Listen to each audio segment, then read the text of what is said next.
All right, welcome everybody. I'm having some challenges with Zoom here today, so I'm recording this program, and I do think I have a few people on, but I have some people who are not able to connect. And I'm seeing some issues from my end as well. So anyway, we're going to get this program going. Welcome to my Identifying Your Leader Language program. It's great to have you with me here today. I'm excited to be bringing these leadership webinars to you once a month. So be looking for these every single month. I will be doing them via Zoom, and my intention is to also do it via my YouTube channel live as well. So keep an eye out for that as we get into these. A little bit about me. I'm educated as a doctor of chiropractic. I was a corporate executive for 22 years. I am the founder and CEO of Authentic Leadership Group, and really excited about the work that I do there as a leadership development firm. I have many different certifications and stuff that I do and that I work with, including DISC. This is what I call my leadership DNA. These are many of the activities that I've done over my life that have really created the leader that I am today. Of course, my family's front and center, but other businesses that I've worked with or that I've started, groups of people, places I've traveled. If you don't have a leadership DNA slide like this, you ought to create one with your experiences to really understand who you are as a leader and understand that your experiences, they're so valuable because they really create who you are. And we'll talk a little bit more about that a little bit later. And then there's this guy, John Maxwell. He's the number one leadership author in the world, the number one leadership mentor, guru, coach, and I'm part of his team. I'm really excited to be an executive director with the John Maxwell team to bring a lot of his work to the work that I do and to use that to transform people and businesses and teams and entrepreneurs and you name it. We have a way to make an impact with you. So very excited to be part of the team and working with John Maxwell. Okay, here's our agenda for today. There's a few things we're going to do. We're going to define leadership. Then we're going to get into a leadership development profile.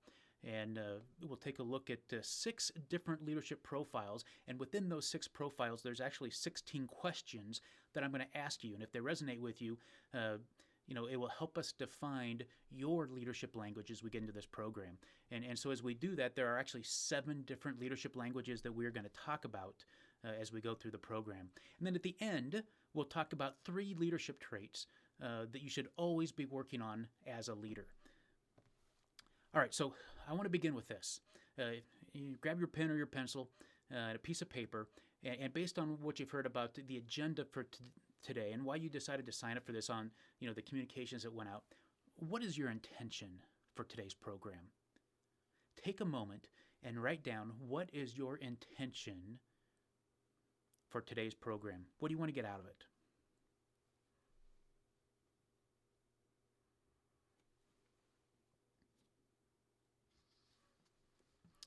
All right. So, intention is something that's very important to the work that I do because, one of the things I say with my company, Authentic Leadership Group, is that I believe, one of my real burning whys is I believe that there is an authentic and intentional leader inside every human being. So I always begin all my programs talking about intention. Let's start with your intention because it's inside you. It's who you are, and hopefully this program will bring out of you some things about yourself that you are not aware of. And I call it awareness. So my intention for you today is to really, get a better awareness of the leader that is within you. All right, so now you might be thinking, I'm really not a leader. I'm just getting started in all this. Trust me, you are a leader. One of my mentors over the years was she's a retired brigadier general, Rebecca Halstead, and she wrote a book called The First Person You Must Lead Is You. And I truly believe that everybody is a leader. You are a leader. And the first person you must lead is yourself. And if you're not leading yourself very well, you're going to struggle leading other people, leading teams, leading a business, leading your life. So this is one of the premises that I live with and on and really enforce with everybody I interact with. The first person you must lead is yourself. You are a leader. All right, so how do you define leadership? Let's get into the meat of the program here. Take a moment here and think about this sentence and tell me how would you end this sentence? A good leader should always.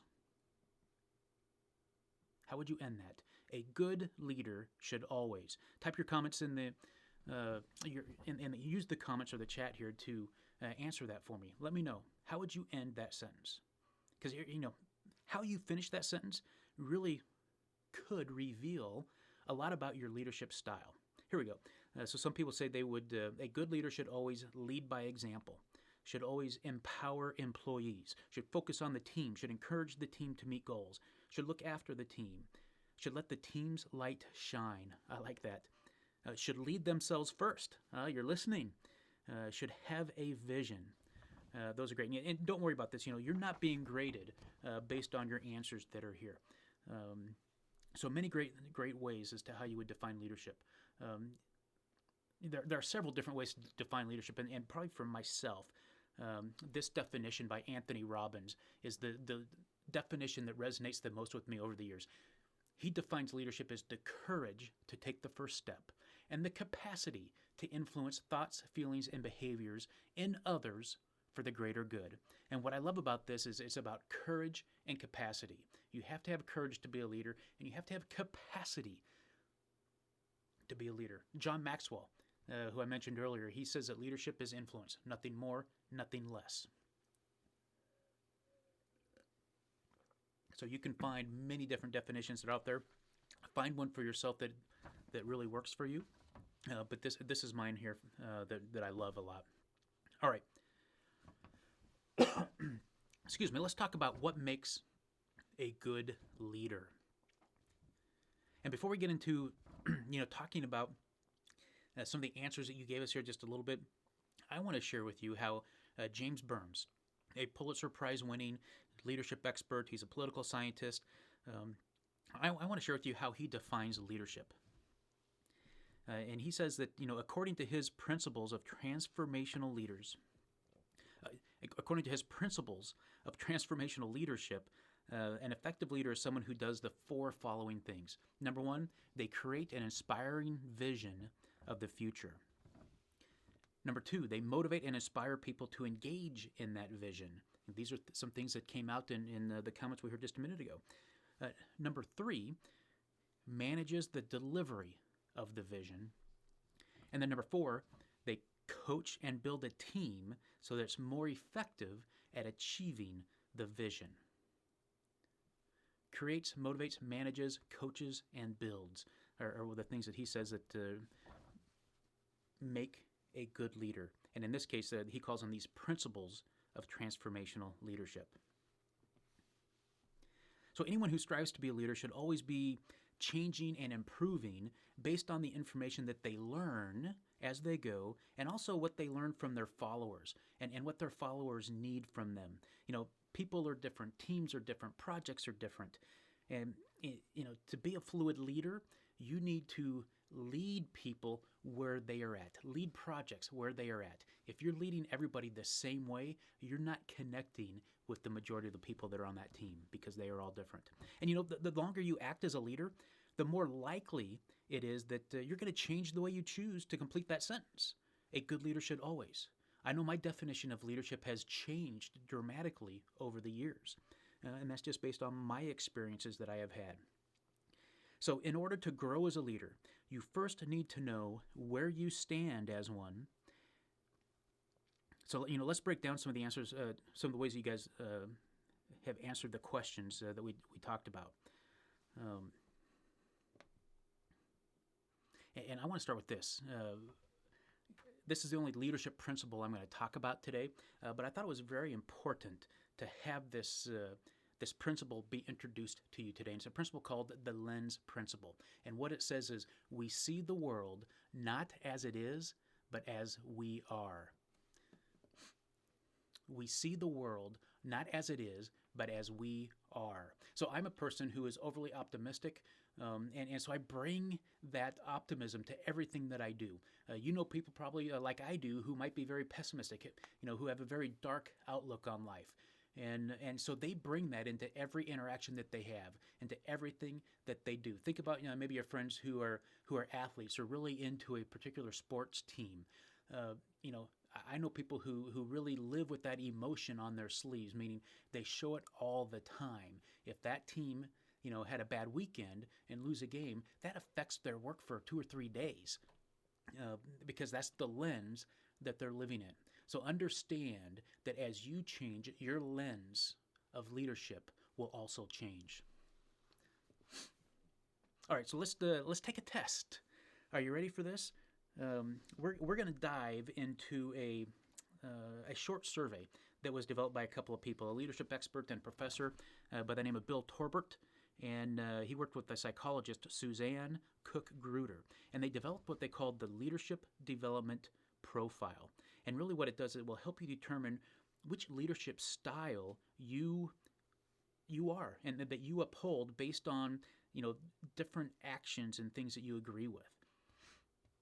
And so what I want you to do is grab your paper and pen, and we're going to go through these 6 leadership profiles that they've identified.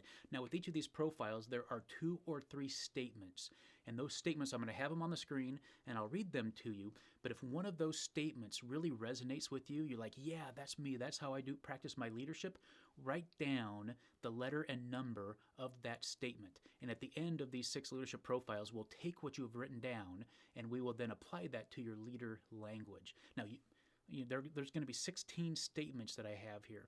You may resonate with only one of them, or you may resonate with half of them.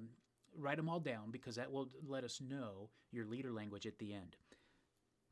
Now, keep in mind that these are just categories and statements that, you know, they're organized together, but they really don't necessarily relate to the final outcome of your leader language. So, if you're ready, you got your pen and paper ready, let's dive here into the first one.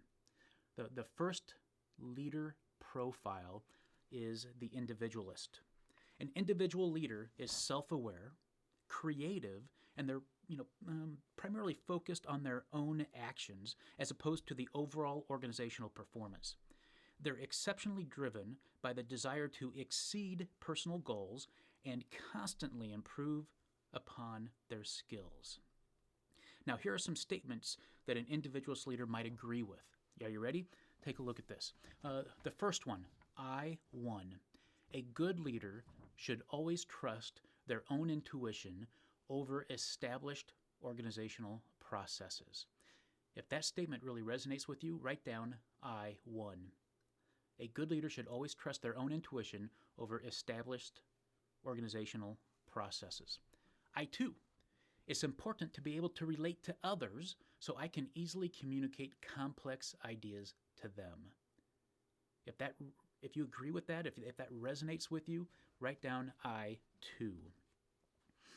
All right, and the third statement with the individualist, I'm more comfortable with progress than sustained success. I'm more comfortable with progress than sustained success. I3. So if you don't resonate with any of those, that's okay. We're going to keep moving on. But if 1 or 2 of those resonate with you, make sure you've captured that letter and number that are with this. All right, let's move on to the second leader profile, the strategist. Strategists are extremely aware of the environments in which they operate. They make it a point to gather deep understanding of structures and processes that really make the business tick and make them tick. But they're also able to keep, some perspective. They know how to apply critical thinking, and they really, evaluate what could be improved. So when you think about a strategist, here's a couple statements, 3 statements about them. S1, a good leader should always be able to build a consensus in divided groups. If that resonates with you, if you agree with that, write down S1. S2, it's important to help develop an organization as a whole, in addition to the growth of individuals. S2, if you agree with this, write it down. It's important to help develop an organization as a whole, in addition to the growth of individuals. Statement 3 here, S3, conflict is inevitable. But I know enough about my team's personal and professional relationships to be able to handle that friction. 3 statements about the strategist. Do you agree with any of those? Write them down. Our third profile is the alchemist.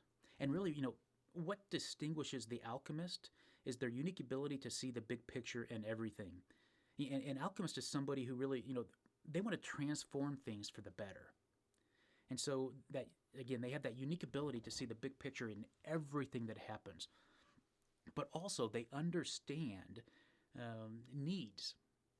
They understand what details need to be taken seriously to move the project forward. Under this type of leadership, no department or employee is overlooked.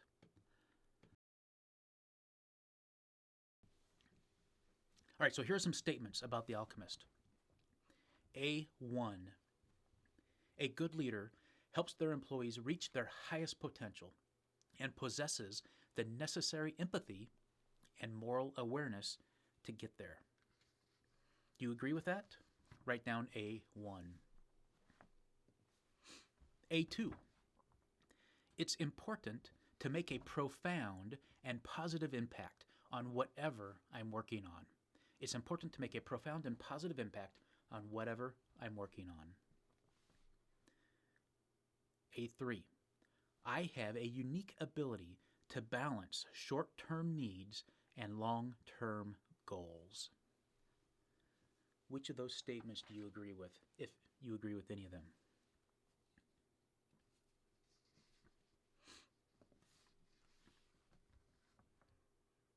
Opportunists. Opportunists are guided by a certain innate level of mistrust in others. They can rely on a facade of control to keep their employees in line. And, these types of people usually believe in the adage of an eye for an eye. I worked with somebody, an HR director, who was an opportunist, and I actually called him an arsonist because he would go and create fires in departments or in projects, and then but he did it in a way that he could be the hero, be the fireman who would come and put out that fire. It was a challenge for me to work with this type of person. So here are some things that an opportunist might say. O1. A good leader should always view others as a potential competition to be bested, even if it's at the expense of their if it's at the expense of their professional development. O2. I reserve the right to reject the input of those who question or criticize my ideas. I reserve the right to reject the input of those who question or criticize my ideas. If either of those statements you agree with, write down the letter and the number. The diplomat. These are leaders who are not concerned with assuming control. Instead, they seek to cause minimal impact by conforming to existing norms. So, a conformist might be a better name for this, but they want to conform to existing norms, and they complete their daily tasks with as little friction as possible. So here are some things that a diplomat might say. D1. A good leader should always resist change since it risks causing instability. D2. It's important to provide the social glue in team situations safely away from conflict. D3. I tend to thrive in a more team-orientated or supporting leadership role.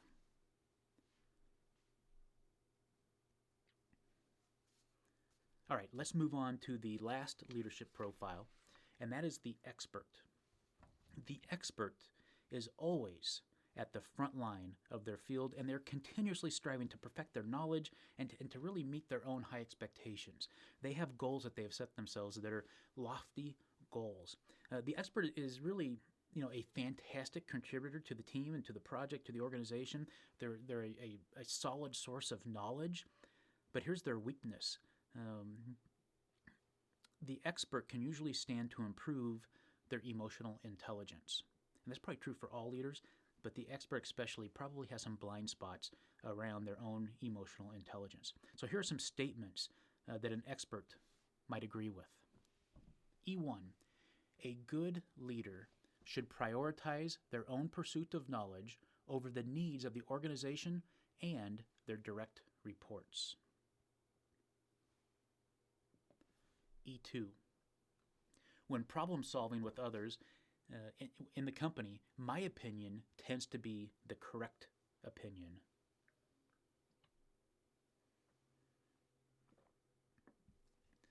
Okay, so that's 16 statements that we have gone through now. And you've probably written down one or several of these statements that really agreed with you. So what we're going to get into now is the 7 leader languages. And what I'm going to do is I'm going to introduce all of them to you here at first, and we're going to look at the statements that you agreed with. So, which leader are you? Here they are. They're all listed out for you here. Democratic, autocratic, laissez-faire, strategic, transformational, transactional, and bureaucratic. And next to each of those names of the type of leader is the statements that go with that leadership language. So for instance, if you take a look at this, if you're a democratic leader, you would have chosen S3. And I'll get into each of these and talk a little bit again about those statements as we get into them. But just take a look at this, screenshot this, and know you can be in several different categories too. You could have several different languages, which is okay. It's fantastic actually as a leader to have some of that diversity behind you. So let's talk a little bit about this. I'm going to move on here to the democratic leader. Let's go back to this real quick. Let's look at strategic real quickly. If you agreed with everything that the strategist said, there's 3 statements that you would agree with it. S1, S2, and S3. Now, if you agree with all 3 of those, that makes you kind of a 2/3 strategic leader and a 1/3 democratic leader. And what I mean by that is S1 and S2 are both in the strategic language. S3 is the democratic language. So you're 2/3 strategic, 1/3 democratic when it comes to your leader language. So that's an example for you of how this works. Now let's dive into these just a little bit deeper for you. And again, there are no right or wrong answers here. This is about where you are right now as a leader. And again, this is about creating some awareness about other leader languages that may be beneficial to you in your current, with your current teams or organizations or projects that you have working on. The democratic leader. So for those of you who fell into the category of democratic leadership, you'd be happy to hear that this style is really common and it's effective. These types of leaders make decisions based on the input of each team member, and although the leader makes the final call, each employee has an equal say on the project's direction. So democratic leadership is one of the most effective styles because it really allows for all employees, lower level employees, to exercise their authority. And this is, if you think about this, and really the organizations and corporations I've worked in, the best innovative ideas have always come from the front line. They've come from those lower level employees who are doing the day-to-day work, making things happen. And so, this type of leadership language gives these employees more skin in the game, and it generally makes them, more loyal to the company as a whole. So, solving an issue under democratic leadership resembles how decisions can be made at a company board meeting, or a leader gives the team a few decision-related options. An open discussion is held about each, and either the leader makes the decision based on the input of the team or allows the team to put it to vote. And this is what we call a truly holistic approach to leadership. Matter of fact, some entities I've worked in, particularly in higher education, they would call it shared governance. So that's the leadership language around that. Now, the language of this was an S3. So as a democratic, as a democratic leader, leadership language, the language sounds like this: conflict is inevitable, but I know enough about my team's personal and professional relationships to handle that friction. Autocratic leadership, the second language of leadership that we're going to talk about today. This is the opposite of democratic leadership. And this is really rarely effective in the long run. In this leadership style, employees are neither considered nor consulted prior to direction, and they're expected to adhere to to the decision at a time and place stipulated by the leader.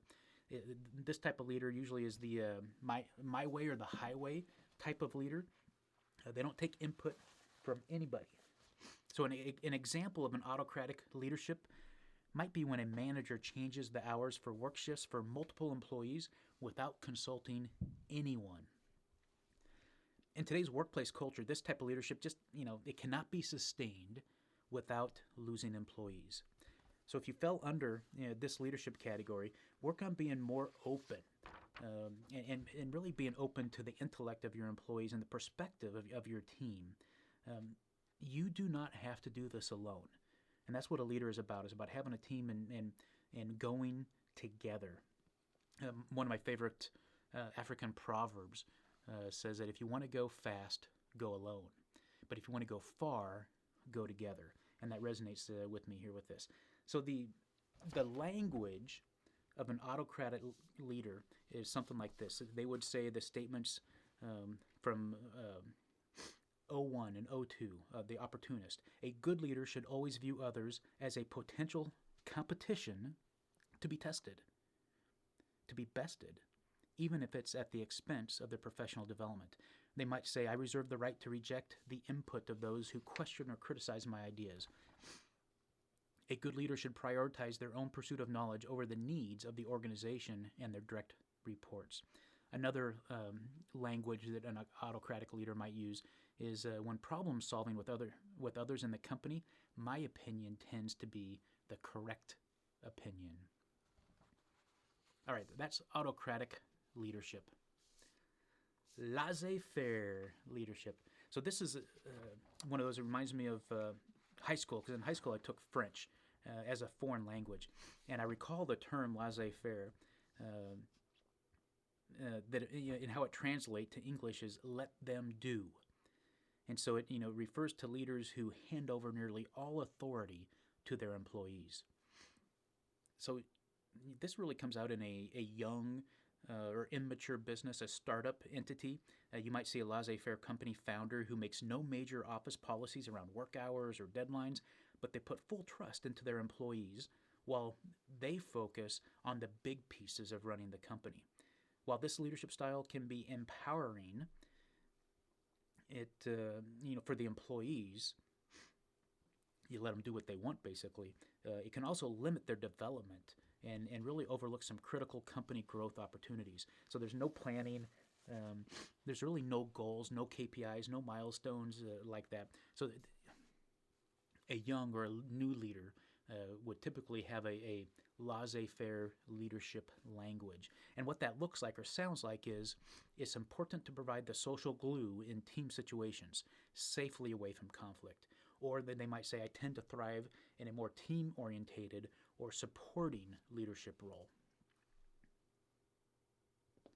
The fourth leadership language is strategic. Strategic leaders sit at the intersection between a company's main operations and its growth opportunities. This type of leader promotes a culture of inquiry, but it also accepts, additional burdens in the interest of ensuring consistency and stability for everyone else. The strategic leader, they're constantly vigilant. They're honing their ability to anticipate by scanning the environment. They're always looking for signals of change. They're always looking at the bigger picture. They're always looking out at the horizon. They also have a tendency to want to study failures, and not just the team failures, but even their own failures. And they do this because they want to find constructive ways to improve themselves. They want to find the lesson in the learnings of what they had. So these tend to be, some analytical people. And quite frankly, the strategist is asking the question, how did this happen? How did this happen? They really wanted to get to understanding what's going on. The language of a strategic leadership person would be something like this. A good leader should always be able to build a consensus in divided groups. It's important to help develop an organization as a whole in addition to the growth of individuals. And finally, I have a unique ability to balance short-term needs and long-term goals. The strategic leadership language. Our fifth leadership language is the transformational leadership language. Transformational leaders are, they're always working to improve upon the status quo. They don't like mediocrity. They're pushing their team to grow and to really reach outside of that comfort zone that may have developed. This type of leadership is greatly desired among growth-minded companies because it really motivates employees to see what they're capable of. And growth mindset is so important to these type of leaders in these businesses. And in today's world, the economy and the environment that we're living in right now, a growth mindset, I think, is critical to success.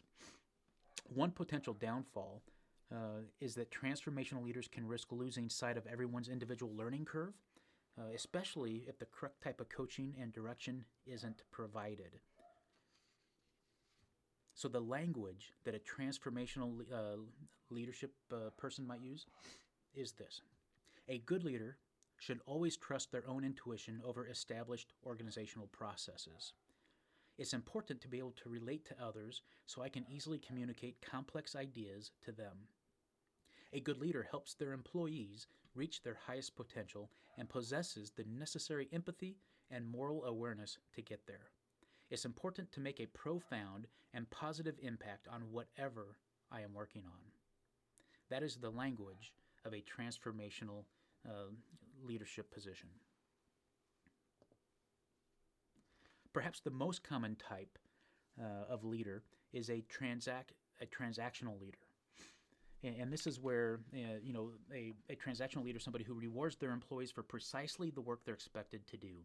These types of leaders lean on things like scheduled bonuses, and they really stay within policy. They accept the status quo. Transactional leaders lead by the 3 R's, what I call the 3 R's. Roles, responsibilities, and rules. And if you work for one of these, you know it because they've established those roles and responsibilities and rules specifically for you outside of your job description. This type of leader can also encourage employees to stick to doing just the bare minimum. And that's one of the challenges of this type of leadership language is you're not going to get the best out of your people with the transactional leader. So the language that a transactional leader might use is something like this. I'm more comfortable with progress than sustained success.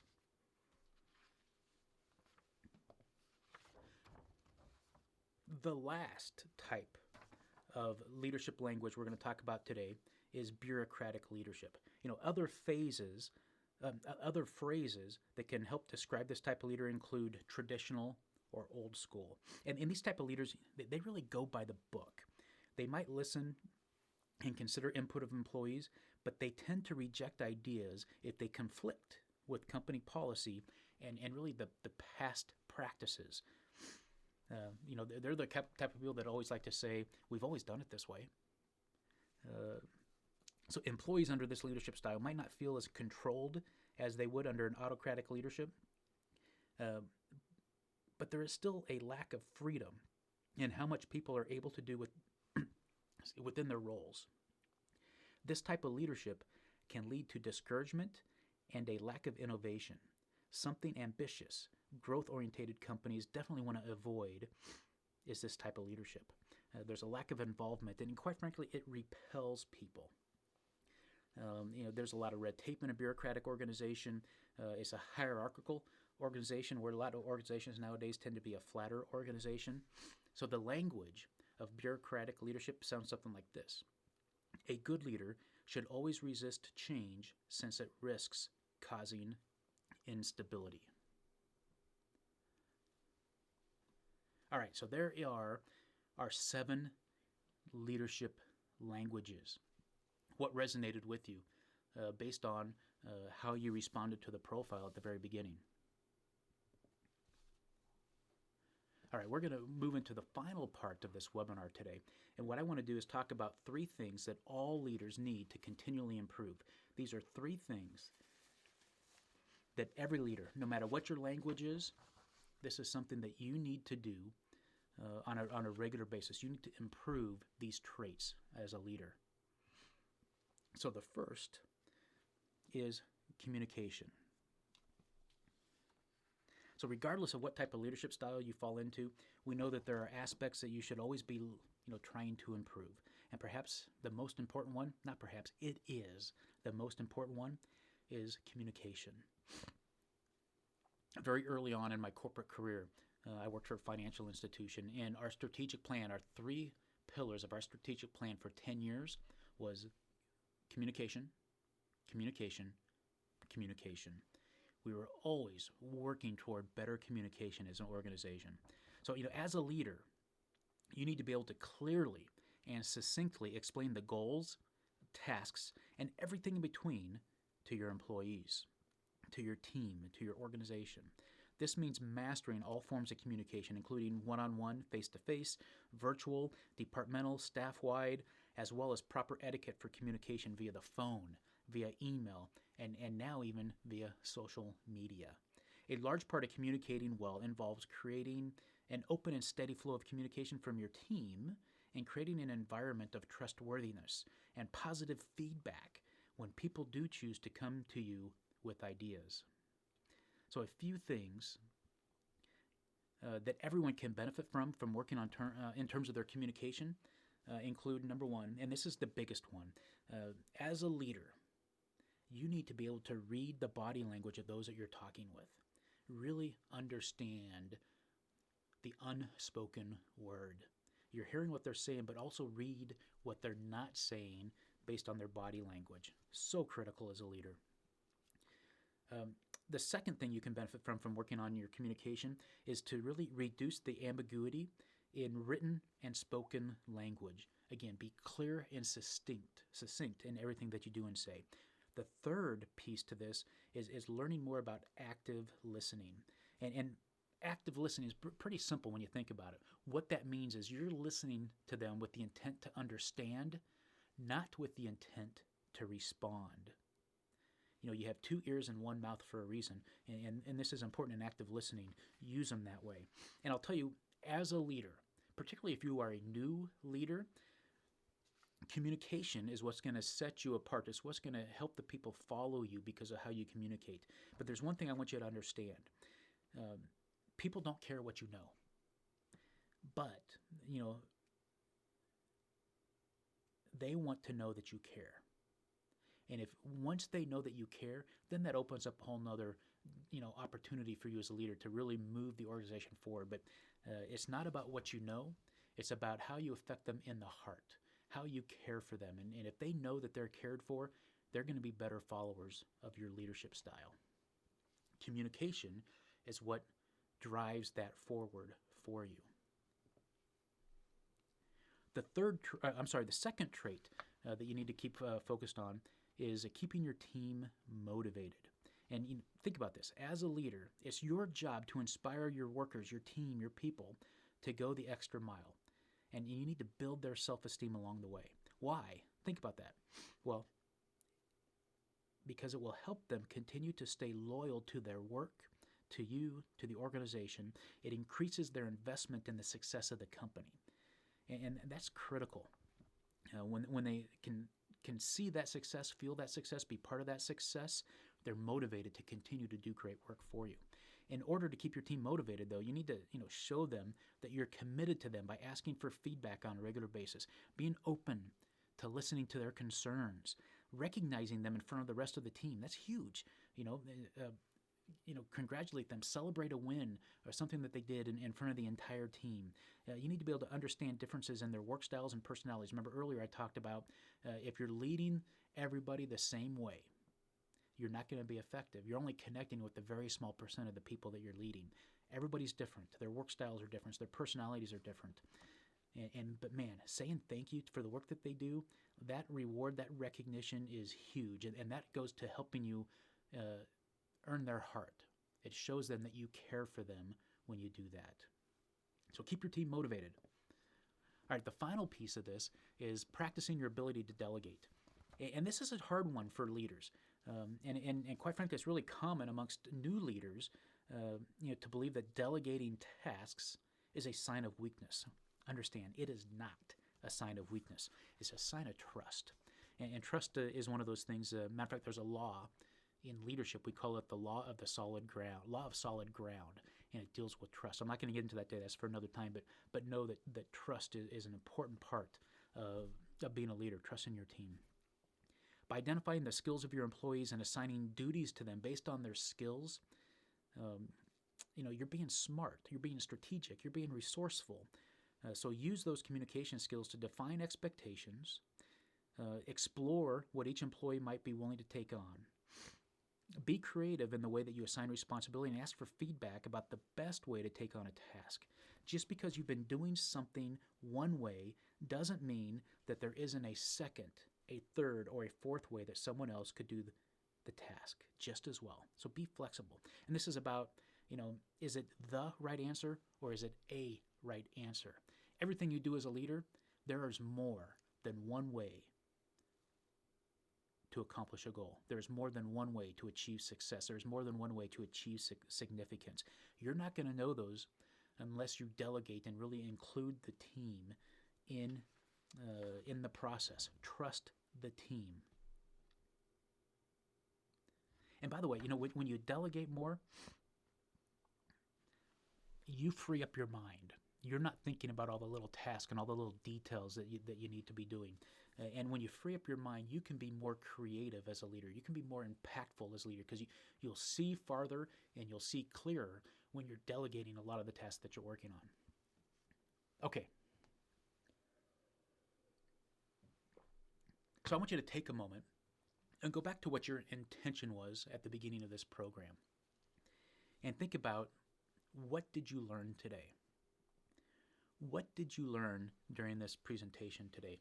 We talked about 6 different leadership profiles, and in those profiles there were 16 statements, 16 ways that leaders language what they do. Out of that, we talked about the 7 different leadership languages, and then we talked about the 3 traits that all leaders must do. What did you learn for today?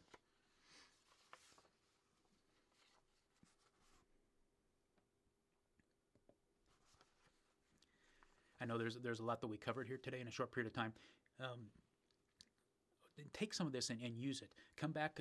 I'm going to post this on my YouTube channel, and so that you have the ability to watch this again and think about your language. But this is about where you are right now as a leader. What language are you using, and what resonates with you? But also understand that there are some opportunities for growth. There are some other leader languages that you might want to be using to grow yourself, to set yourself up for the next promotion or for the next big project. And so this is a great way to really help you understand where you are today as a leader and a little bit about how others are perceiving you based on the language that you are using. All right. I want to leave you with this quote from Simon Sinek. And I think this really wraps up in a nice, cute package what we're talking about today. And he says, a boss has the title, a leader has the people. Your job as a leader, the language you use as a leader, use it in a way so that you have the people, not the title. Thanks for watching this webinar today. You can reach me through my website, johnnab.com, or via email at john@authenticleader.life. Look forward to hearing from you. If there's anything I can do to help you in your leadership growth, please reach out and connect with me. And remember this, everything rises and falls on your leadership. Lead well.